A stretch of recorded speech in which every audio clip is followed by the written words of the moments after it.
Right now on News Channel 6 and 7, counting the homeless population in Aiken, why it's important and how you can help. And a request from education advocates in Georgia on what it means for teachers. As your news at 7 starts now. Live from Television Park, this is WJBF News Channel 6 at 7.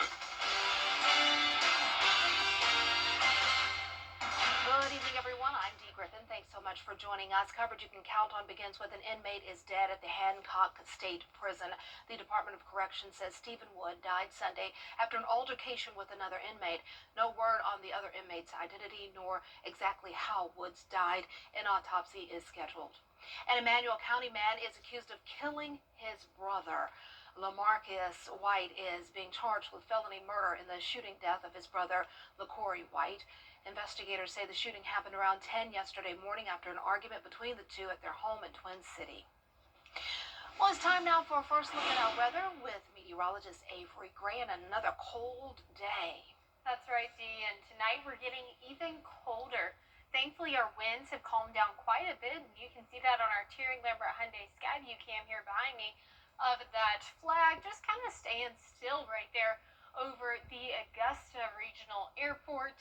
You know, pretty calm night, but it is definitely chilly, and our winds coming in around 13 miles per hour from the west-southwest direction. Temperature is now 38 degrees.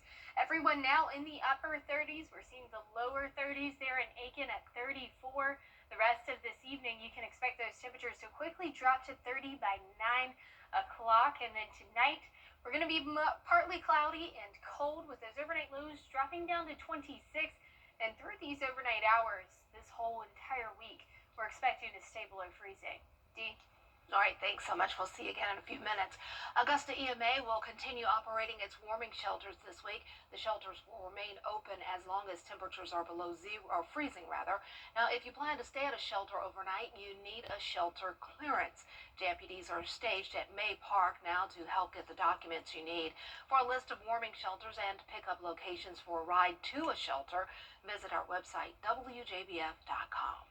The annual point-in-time count will soon begin in Aiken, but the new person in charge of the effort this year says they need more volunteers. Kurt Johnson with Lost Sheep Ministries has been helping the homeless for years with this organization. They go around the Aiken community to find people without shelter and give them the help they need. Johnson says getting more volunteers for this year's point-in-count is crucial as they're seeing more homeless people around the streets of Aiken. Is we need to find out how many people were out there so that we can get the funding back into the county. That's the big thing about the pit count. It gives us an opportunity to show the government what we're lacking. So when we do that, the more that we get, the better we become, helping our unsheltered people. If you're interested in volunteering, you can find out how to do so. Just go to our website, WJBF.com. The point-in-time count will start tomorrow night, and surveying will continue through next Sunday. Augusta leaders trying to figure out the best way to keep the grass cut. They're debating how they want to handle mowing grass. Right now, 5 different departments do some mowing. The mayor saying this hasn't worked, and all grass cutting needs to come under a single new department. We're in the dead of winter now. I don't see any activity regarding any kind of vegetative maintenance, any type of leaf collection. So I think having total visibility, total accountability to one department benefits the city of Augusta.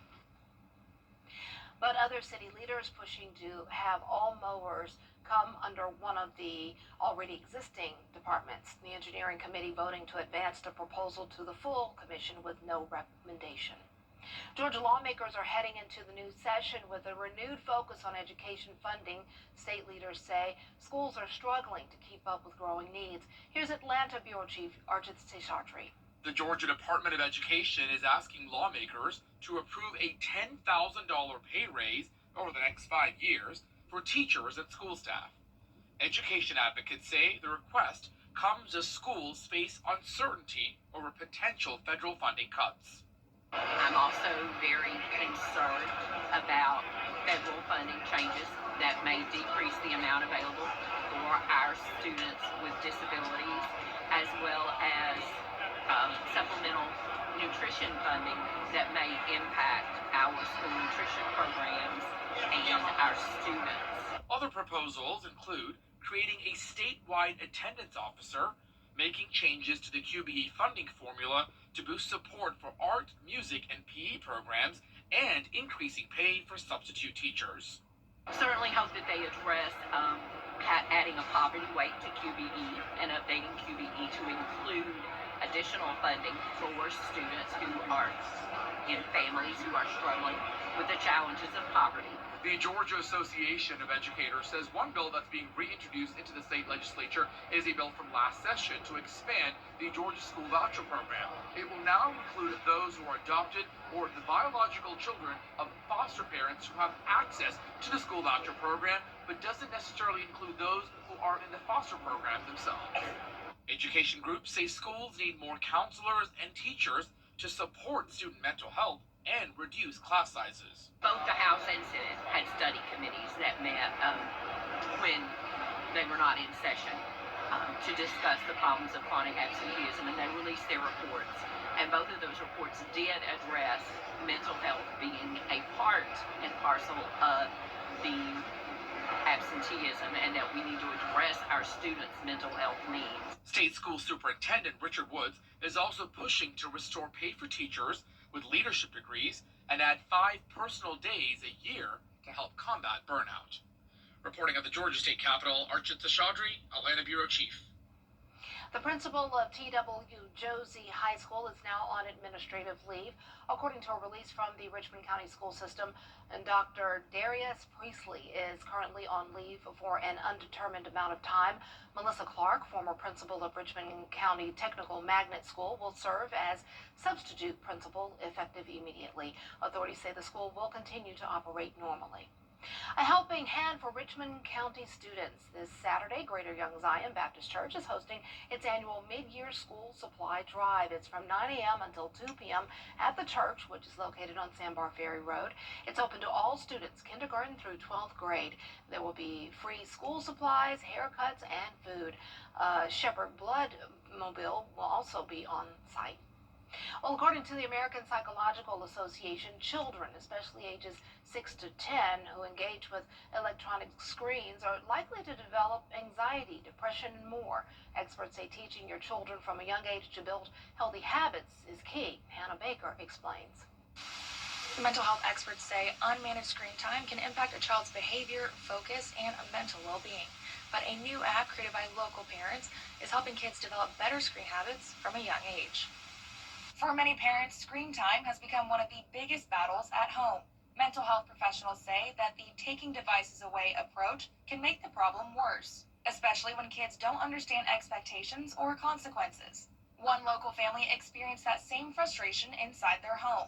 After struggling to find a solution that worked, 10-year-old Isla came up with the idea of Wisely, the first learn-to-earn screen time app. Instead of shutting screens off, the app rewards kids for completing learning activities, positive tasks, and teaching responsibility. The app contains school curriculums from across the country, generating questions based off your child's age, grade, curriculum, and region, promoting learning and teaching kids how to have a healthy relationship with technology. It feels more like a game rather than like a lesson to do, and it's really fun. We've tried to develop is a reward system that children feel empowered, and then they are able to actually access something that's enriching and bettering their lives.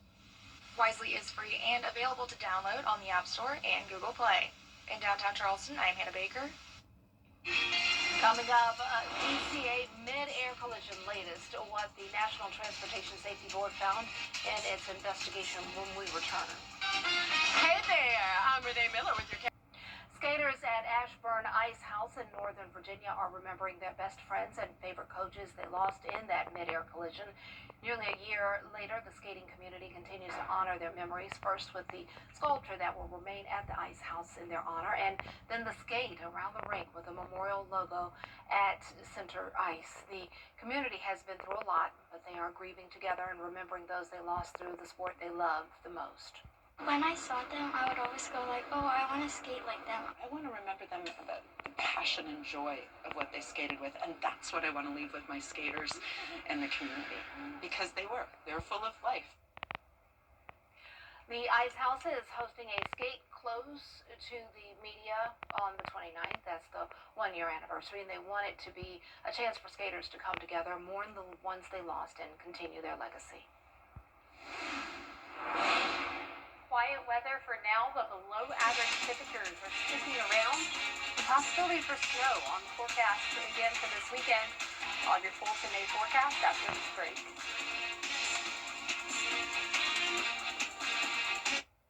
Right now at Rooms to Go.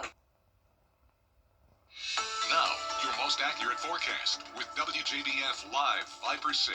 Welcome back. It was an extremely cold start to our morning this morning with temperatures reaching 18 degrees in Augusta. We were at 15 in Aiken as well as Washington up in Wilkes County. This was also a very cold wind chill as well, as our wind chills hit the single digits for many across the CSRA due to some high wind gusts. We had winds of around 31 miles per hour here in Augusta, so that definitely left us feeling on that much colder side this morning. Our Terry Lambert Hyundai Skyview cam now out of Punxsutawney, Pennsylvania, where they are still seeing some snow on their ground and roadways.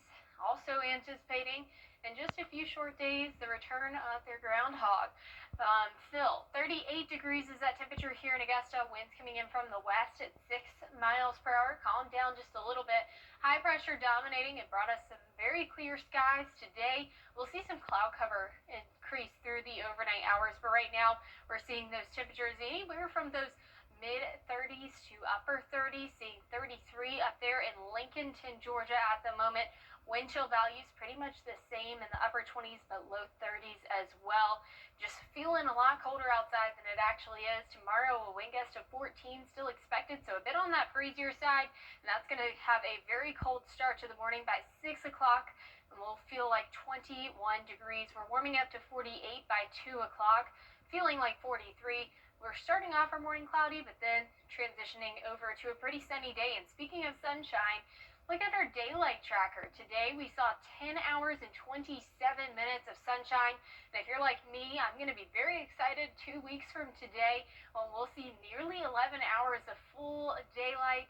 It's on the way. We've just got to keep getting through these harsh winter months. But 10% rain on Friday. And speaking of harsh winter, 40% chance for snow on Saturday. Now, this is a changing forecast, likely going to change tomorrow by the next time you see it, but seeing some rain by 9 o'clock, and then by Saturday at 8 o'clock in the morning, then we'll start to see that snow come into our area. It really just depends on the placement of this low, as you know that it is the wintertime, and wintertime, you know, this forecasting can be difficult, but here's a look at our 10-day forecast. We see those temperatures around 51 degrees tomorrow for our high. Temperatures staying below average this weekend. The chance for that snow creeping back up on us once again. I'm going to be excited when it's truly feeling like the spring. Yes, I cannot wait. We've got a couple more months to go. We can do it. I know. Thanks so much. In parts of the South, plumbers and HVAC experts are busier than ever serving customers with heating issues that are caused by the weekend winter storm. A lot of my friends in Memphis and Nashville, they've been without power and HVAC blowing cold air and all. We dodged that, y'all. So happy we dodged it. For homeowners in Raleigh, North Carolina, this week's Arctic blast quickly turned into a serious emergency with water heaters no longer working. Technicians say frozen components, aging units, and power fluctuations during the storm have all played a role. We got frozen water pipes due to the weather. Last night it got down to 12, 13 degrees. We do have some plumbing in the attic. A lot of townhomes or a lot of other homes have water heaters in the attic. And we need to keep that water running through them, keep it moving, keep it circulating. Because what can happen if it could freeze and burst would be the main reason, the catastrophic reason. The other reason would be it just freezes temporarily and they don't have hot water, or maybe no water at all. And if you're having HVAC issues at your home, the first thing plumbers suggest is knowing where your main valve is located to shut it off and prevent extra problems. Experts also recommend homeowners change filters and check outdoor units for ice buildup. Also, have a backup heat source ready just in case. Well, coming up, the 40th anniversary of the Challenger Space Shuttle, how students are learning the history of the shuttle and its mission after the break. News Nation tonight. The WJBF Live Viper 6 Skyview Network is sponsored by Terry Lambert Hyundai. Low prices, big selection, and committed to quality customer service. Wednesday will mark the 40th anniversary of the Challenger explosion, which killed 7 crew members aboard the space shuttle, among them Hawaii's first astronaut, Ellison Onizuka. Now students in Hawaii are learning through a space simulator the history of the Challenger. Nathan Shawanga reports. We're approaching 40 years since the 73 seconds that shocked America in one of the biggest tragedies in NASA history. And a local program over at Barbers Point Elementary has spent 33 of those years teaching students about the event. We've been able to turn that tragedy into something very positive. You'll see here the enormous amount of astronauts who come to visit us annually. You don't want to dwell on the past and live in the past, but you need to understand your history. You need to know where you've been, and then you apply those lessons to moving on in the future. And even 40 years later, the legacy of the Challenger shuttle is kept alive here at Challenger Center, Hawaii, where students get to hear from actual NASA astronauts and get a hands-on experience of what a space mission could look like. All right, we should see Mars on the horizon. Our mission has started. We're continuing Ellison Onizuka's legacy, where to educate the kids and to get them interested not only into science, math, but also into space exploration. Half of the kids are in mission control, the other half are in the spacecraft, and they have a mission. Students work in different roles across the space station on one simulated mission, such as a rendezvous with Comet Halley or looking for signs of life on Mars. I didn't really know how things worked, but then now I know a little bit more, because I've never met like an astronaut or anyone who's ever been to space. The astronaut, he told us that he kept on trying even when NASA denied him multiple times, and I think I'll remember that. Coming up, a way to have fun on a trip, but not to spend too much. We'll have the story after the break. When it comes to choosing a lawyer after an accident, local experience matters. I'm Austin Jackson. I've been helping accident victims in Augusta, Aiken, and the entire CSRA for over 10 years, and I'm ready to help you right now. Call Austin Jackson, the Augusta guy. Life is a circle. It isn't always perfect, but it is powerful, moving through moments that test us and transform us. Within this circle, we see the first breakthrough that bends fear toward hope, the first moment that says the end is the beginning. At Emory Healthcare, we are driven by firsts, inspired by second chances, all to keep life's circle moving forward. One more? New year, new look. For a home you'll love. At Queen City Home Store, we have everything you need for every room in your home. New appliances for better cooking. New furniture that fits your style. New electronics for entertaining. New mattresses for comfort all night long. From small upgrades to full makeovers, create the new look that brings out the new you in a home you'll love all year long. Find your style at a Queen City Home Store near you or at queencityonline.com.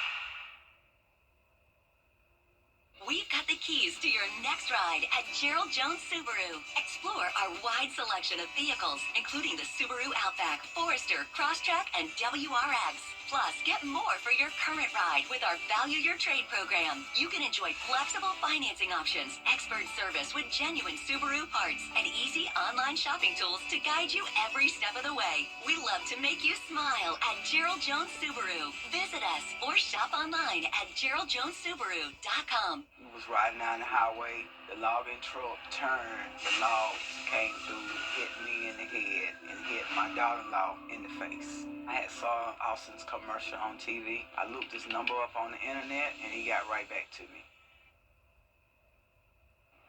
Want to take a fun vacation without spending all of that money? Try a weird holiday. You have to be two things, flexible and unconventional. The Travel Pro says book your travel on a an off day, such as travel midweek and leave on a Tuesday instead of a Friday.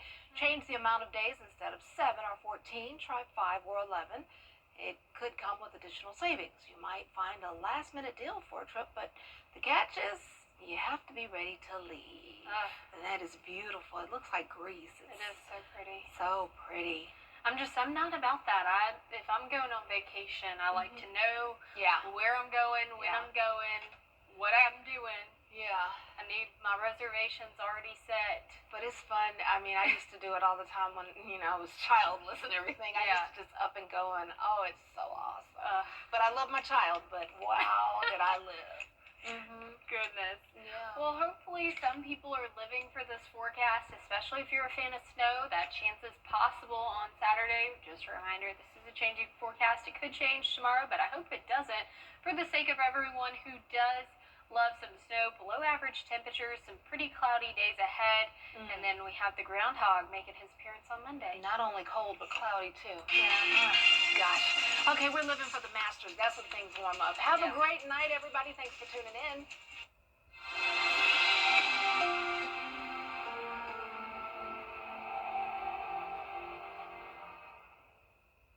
Ashley's biggest mattress sale of the year is going on now. Hurry in and save